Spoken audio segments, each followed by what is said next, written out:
3টে ডিম আমাদের। কিছুদিন পরে ডিমগুলো থেকে আমাদের বাচ্চারা বের হবে।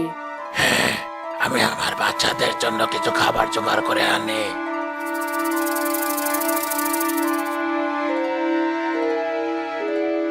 মা সাপ ডিমের উপর বসেছিল।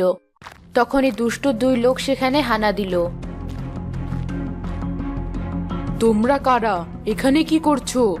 এই সেই সাপ যার কাছে জাদুর ডিম আছে, ওর ডিমগুলো নিয়ে নে। আমার ডিমে কেউ হাত দেবে তো ছোবল মেরে এখানেই শেষ করে দেব। ভেবেছিলাম সাপটা হয়তো এই সময় ঘুমিয়ে থাকবে আর আমরা ডিমগুলো নিয়ে চুপচাপ এখান থেকে কেটে পড়বো। তার হলো না, এবার বিনটা বের করতে হবে দেখছি। বাজা তোর বীর, দেরি করছিস কেন?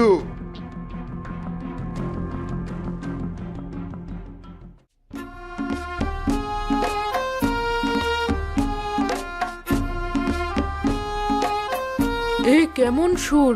আমার শরীরটা নাড়াতে পারছি না কেন? তাড়াতাড়ি ডিমগুলো তোর বেগে তুলে নে, সাপটাকে বেশিক্ষণ এভাবে রাখা যাবে না।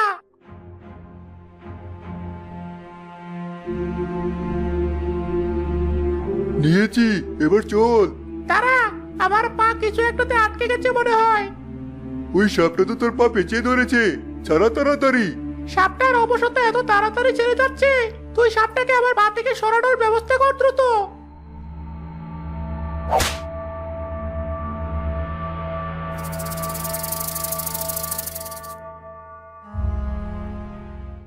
কি হয়েছে? তোমার এই অবস্থা কে করলো? আর আমাদের ডিমগুলো কোথায়? হাতে লাল ফিতা পরা 2 দুষ্ট লোক আমাদের ডিমগুলো নিয়ে গেছে। তুমি আমার চিন্তা করো না, আমাদের বাচ্চাগুলোকে উদ্ধার করো। কিন্তু তোমাকে এই অবস্থায় ফেলে রেখে কিভাবে যাই? আমার কিছু হবে না, তুমি আমার বাচ্চাগুলোকে আমার কাছে ফিরিয়ে আনো। ঠিক আছে, আমি এখনই যাচ্ছি। মা বলেছিল বাজার থেকে ডিম কিনে নিয়ে আসতে, এখন বাজারে যেতে হবে। ডিমগুলো সব ঠিকঠাক আছে তাহলে? খুব খিদে পেয়েছে, চল আগে ওই দোকান থেকে আমরা কিছু খেয়ে নেই। ডিমগুলো কোথায় রাখবি তাহলে? ভেঙে যাবে না আবার? ভাঙবে না, ওই টেবিলটার উপরে রাখি আপাতত।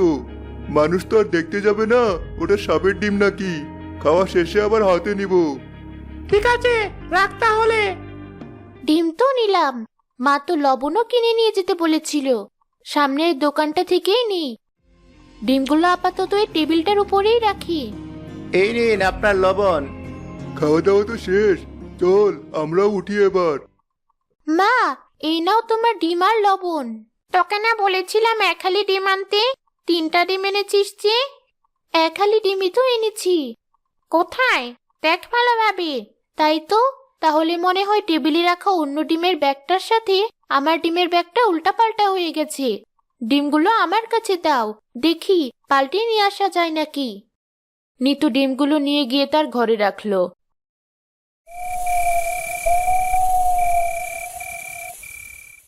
রাত হলে ডিমগুলোর ভেতর থেকে হঠাৎ আলো জ্বলতে থাকলো।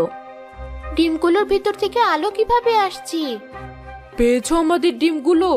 না, তুমি যে লোকগুলোর কথা বললে ওদের কাছে তো দেখলাম সাধারণ ডিম, আমাদের ডিম না। কিন্তু ওদের কাছেই তো আমাদের ডিমগুলো থাকার কথা। তুমি আরেকবার ওদের পিছু নিয়ে দেখো, কোথাও একটা ভুল হয়েছে হয়তো। সাধু বাবা তো বলেছিল ডিম ফুটতে তো বেশি একটা দেরি নেই। ডিমগুলো আবার নড়াও শুরু করেছে দেখছি, ফাটবে না তো? ডিমের ভিতর থেকে বাচ্চাগুলো কথাও বলছে এখন। মায়ের গলা শুনলাম মনে হয় এদিকে। চল মায়ের কাছে যাই। ডিমগুলো এখন আমার কাছেও আসা শুরু করেছে। এগুলো কেমন ডিম আবার? আমরা কবে ডিম থেকে বের হব? আমি জানি না, আমি তোমাদের মা নই। তাহলে আমাদের মা কোথায়? আমরা মার কাছে যাব। কেঁদো না, আমি নিয়ে যাব তোমাদেরকে মার কাছে। তোমাদের মা বাবা দেখতে কেমন? আমরা তো জানি না, তবে একবার শুনেছিলাম আমাদের মা বাবা সাপ। তার মানে তোমরা সাপের বাচ্চা। ওই লোকগুলো সাপের ডিম নিয়ে কি করছিল তবে? গুল্লাক, আমরা জানি না, আমাদের খুব ঠান্ডা লাগছে। তোমাদেরকে কাপড় দিয়ে ঢেকে রাখি, তাহলে আর ঠান্ডা লাগবে না। এগুলো কি? আমি কি ডিম ভাজি খেতে চেয়েছিলাম তোদের কাছে? মুরগির ডিম কেন এনেছিস তোরা? মুরগির ডিম? কিন্তু আমরা তো সাপটাকে মেরে ওর ডিমগুলো কেড়ে নিয়ে আসলাম। তোরা নিজেরাই দেখ কি এনেছিস তোরা। তাই তো, আমরা যে দোকানটাতে বসেছিলাম সেখানে অন্য আরেকটা মেয়ে ডিম নিয়ে এসেছিল। ওর সাথে আমাদের ডিমগুলো ওলটপালট হয়ে যায়নি তো? হতে পারে, চল তবে আমরা তাড়াতাড়ি ওই মেয়েটাকে খুঁজে বের করি। লোক দুটোর পিছে এসে ভালোই করেছে। তখন একটা মেয়েকে ডিম হাতে ওর বাড়ি যেতে দেখেছিলাম। ওকে বুঝিয়ে কোনো মতে ডিমগুলো আমি নিয়ে আসতে পারলেই হবে। এমন অদ্ভুত সাপের ডিমগুলো নিয়ে আমি এখন কি করব? ওই লোকগুলোকে খুঁজে বের করে ওদের কাছে ফেরত দেব কি? ডিমগুলোও এখন আর নড়াচড়া করছে না, মনে হয় সবাই ঘুমিয়েছে। দেখি কাল সকালে কি করা যায়।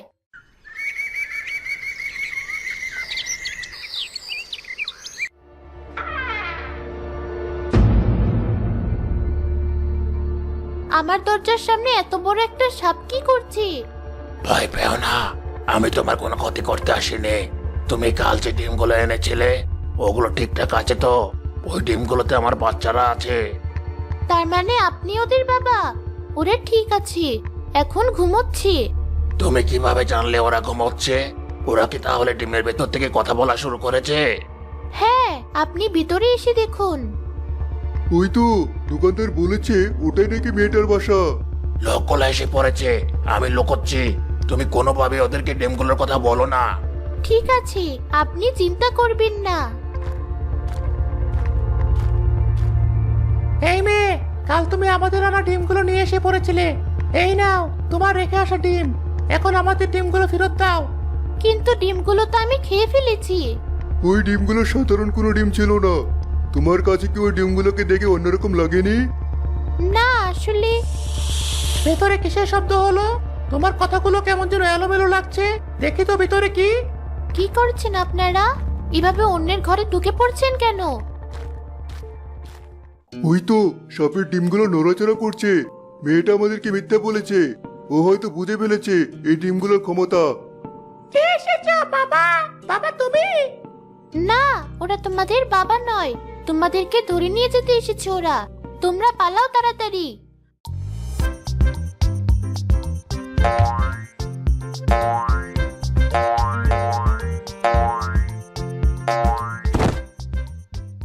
বাকিরা যদি এখনই ছোটাছুটি বন্ধ না করিস এটাকে ভেঙে ফেলবো আমি।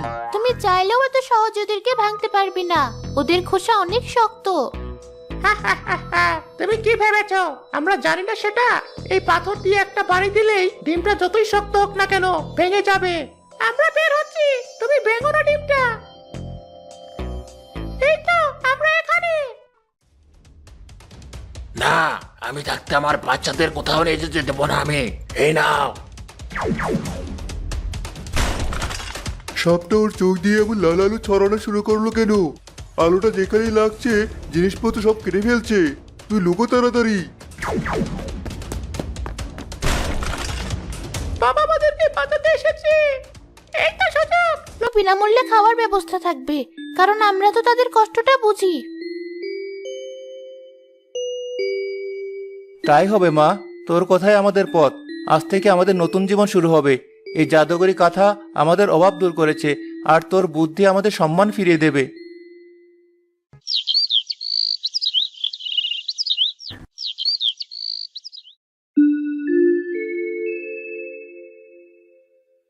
আহ, কি আরাম! এই বৃষ্টির দিনে এমন গরম খিচুড়ি আর ডিম ভাজা, যেন অমৃত। মজিদ ভাই, তোমার হাতে যশ আছে বলতে হবে। সব আমার মেয়ের বুদ্ধি ভাই। হোটেলের নামও তো ওরই দেওয়া। আরে আর দামও যা কম। 5 টাকা এত ভালো খাবার এই বাজারে আর কেউ দিতে পারবে না। সৃষ্টিকর্তা তোমাদের মঙ্গল করুক।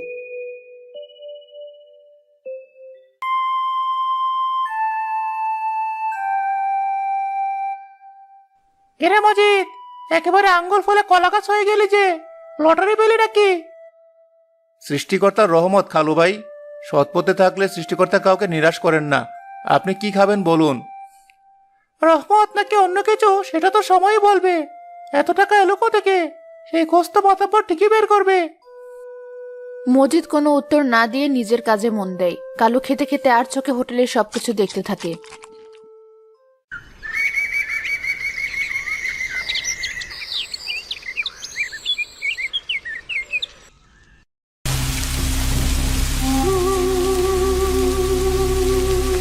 কাঁথাটা এবার সিন্ধুকে তুলে রাখো। এই মাসে যা রোজগার হয়েছে তাতে আমাদের চলে যাবে। খামোখা ওটার ওপর আর নির্ভর করে লাভ নেই। ঠিকই বলেছ, সৃষ্টিকর্তা যা দিয়েছেন তাতেই অনেক। এখন থেকে আমরা নিজেদের পরিশ্রমের উপরেই চলবো।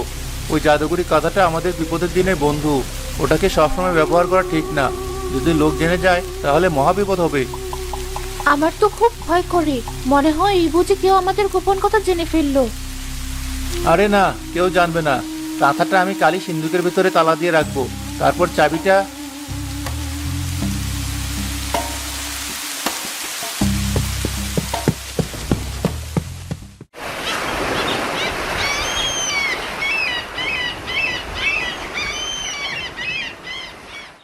মজিদ, সখিনা আর আলো সবাই হোটেলে থাকার সুযোগে হারুন মিয়া আর কালু চুপি চুপি মজিদের বাড়ি এসে হাজির হয়।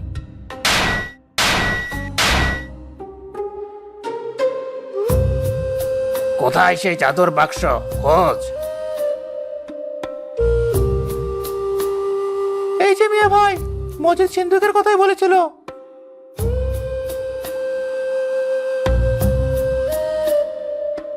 তালা মেরেছে হারামজাদা, ভাঙি তালা।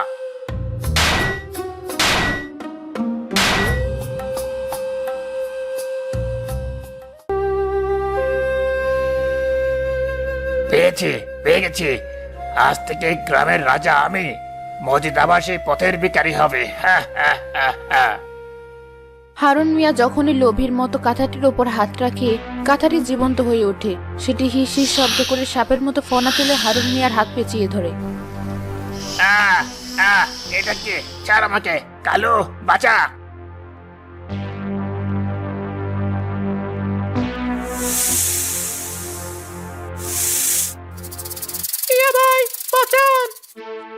একটা তীব্র